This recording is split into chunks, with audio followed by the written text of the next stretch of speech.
Kashi live में आपका स्वागत है। आइए देखते हैं सारे कुछ प्रमुख खबरें काशी लाइव के साथ। अखिल भारतीय सनातन समिति द्वारा संगीतमय मानस प्रवचन के पूर्व निकाली गई शोभायात्रा। वाराणसी अखिल भारतीय सनातन न्यास जैतपुरा वाराणसी द्वारा आयोजित बागेश्वरी देवी प्रांगण में सोमवार को कथा के प्रथम दिवस राष्ट्रीय कथावाचक एवं मानस मर्मज्ञ पातालपुरी पीठाधीश्वर बालक देवाचार्य महाराज ने गुरु वंदना करते हुए कथा का शुभारंभ करते हुए कहा कि इस घोर कलयुग में यदि मनुष्य सभी बाधाओं से मुक्ति चाहता है तो उसे प्रतिदिन सत्संग करना होगा, क्योंकि जैसे मनुष्य यदि भूखा है तो उसे अन्न ग्रहण करना चाहिए, इस प्रकार यदि मन अशांत है तो आत्मा की शांति हेतु उसे प्रभु का सदैव स्मरण करना चाहिए।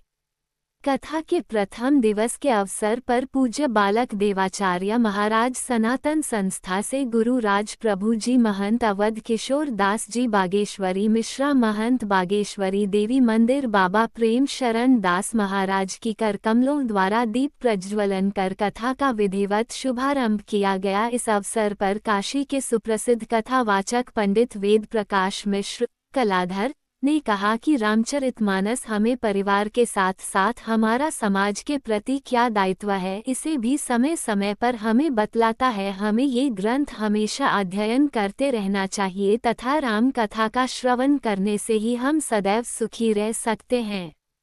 अंत में व्यासपीठ की आरती डॉक्टर अजय जायसवाल, जयशंकर गुप्ता, राजेश सेठ, डॉक्टर पुष्पा जायसवाल, डॉक्टर गीता चौबे, भैयालाल जी, रविशंकर सिंह, किशोर सेठ, प्रमोद यादव मुन्ना, सुजीत कुमार ने उतारी।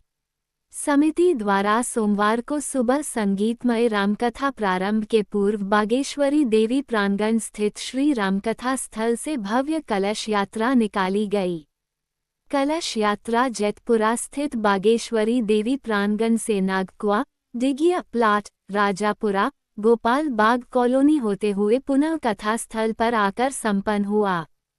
कलश यात्रा में सैकड़ों की संख्या में महिलाएं मंगल कलश लेकर एवं बच्चे, भक्तगण व डमरू दल के कार्यकर्ता उद्घोष करते हुए जय श्री राम, सनातन धर्म की जय तथा हर हर महादेव के नारे लगाते हुए चल रहे थे।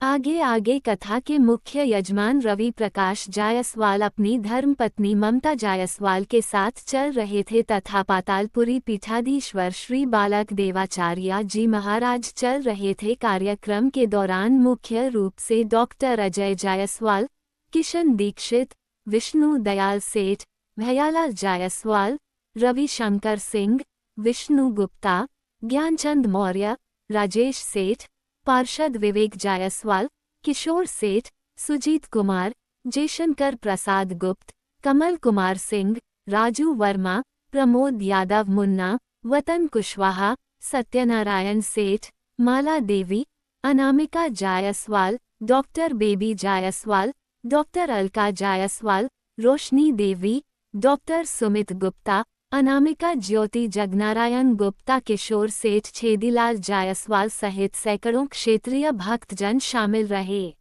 पूजा सचिव श्री अखिल भारतीय सनातन न्यास समिति। रवि, क्या उद्देश्य है कथा? कै दिवसीय कथा है, क्या उद्देश्य? 9 दिवसीय कथा है और 9 दिवसीय कथा का जो मुख्य उद्देश्य है घर घर में श्री राम कथा का प्रचार प्रसार है, क्योंकि आज जनमानस जिस संस्कार से परेशान हो, संस्कार विहीन होकर घर घर में जो परेशानियां हैं, पिता पुत्र माता पुत्र तमाम तरह की समस्याएं पति पत्नी के बीच में, श्री राम कथा ही एकमात्र उन सबका विकल्प है और एक मार्गदर्शन देने की दर्शन दे सकता है, जिससे कि लोग सीख करके अपने जीवन को सुखी और सफल बना सकते। काशी के लोगों से क्या अपील करना चाहेंगे कथा? काशी के लोगों से अपील करते हैं कि सर्वाधिक संख्या में अपने बच्चों के साथ कथा प्रांगण में पधारें, जिससे कि आयोजनकर्ताओं का जो मुख्य उद्देश्य है आध्यात्मिक उन्नति के साथ साथ संस्कारपूर्ण सांस्कारिक उन्नति हो।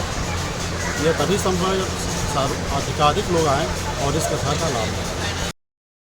अजय कुमार जायसवाल, अखिल भारतीय सनातन न्यास अध्यक्ष।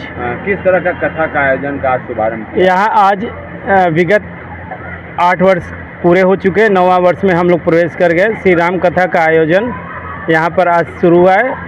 आज सुबह 8 बजे से मंगल कलश शोभा यात्रा 51 माताओं के साथ ये प्रारंभ हुआ है और पूजा मंत्री श्री रवि प्रकाश जायसवाल जी और उनकी धर्मपत्नी श्री ममता जायसवाल जी के द्वारा पोथी और कलश लिए हुए यात्रा प्रारंभ हुआ है और सायं 6 बजे के आसपास दीप प्रज्वलन संतों द्वारा होगा, जिसमें मुख्य रूप से हमारे जो आज के श्री नरहयानंद महाराज श्री बालक दास जी महाराज जी हैं, उनके मुखार बिंदु से कथा का श्रवण सभी लोग करेंगे। 7 से 8 के बीच में विभिन्न मूर्धन्य विद्वान जो काशी के हैं वो यहाँ पे कथा का शिरकत करेंगे और अपने मुखार बिंदु से सामाजिक परिवेश को लेते हुए वो कथा कहेंगे। भैया तुलसी रामचरितमानस में एक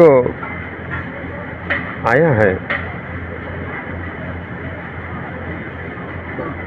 कि संत समागम हरि कथा तुलसी दुर्लभ दोय सुत दारा अरुलक्षणी पापियों के भी होए। एक से एक जो पापाचार अनाचार में लिप्त लोग हैं, सर्व साधन सुलभ होने के बावजूद भी मन की उनकी शांति नहीं है। क्योंकि जिस प्रकार अगर आपको मनुष्य को भूख लगा है तो उसे चाहिए अनाज, और जब आत्मा तृप्त नहीं होती है तो उसके लिए है सत्संग। बिन सत्संग विवेक न होई, राम कथा बिन सुलभ न सोई।